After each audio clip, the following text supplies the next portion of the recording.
অধ্যাপক মোহাম্মদ জসিমউদ্দিন, যার প্রতীক ছিল ঘোড়া, তিনি এই কেন্দ্রে অর্থাৎ লাঙ্গল শিমুল 115 নম্বর কেন্দ্রে মোট ভোট পেয়েছেন 92টি। আক্তার সুলতানা, প্রতীক ছিল ফুটবল, তিনি এই কেন্দ্রে ভোট পেয়েছেন 533টি। মোহাম্মদ আখতারুল আলম, প্রতীক ধানের শীষ, ভোট পেয়েছেন 457টি। মোহাম্মদ কামরুল হাসান, প্রতীক দাঁড়িপাল্লা, ভোট পেয়েছেন 765টি। ইলিয়াস উদ্দিন কাপ পেরিস 3 ভোট পেয়েছেন। আলহামদুলিল্লাহ। মোহাম্মদ মাহমুদুল হক মনি লাঙ্গল 3 ভোট পাইছেন। তারপরে রাশেদুল ইসলাম, আচ্ছা শাপলা, লিখন মিয়া শাপলা কোলে 8 ভোট পাইছেন।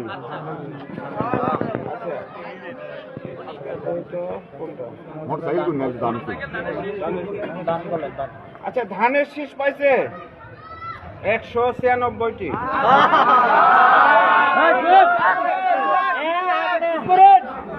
মোটর সাইকেল পাইছে দ্বিতীয় স্থান 406, ঠিক আছে।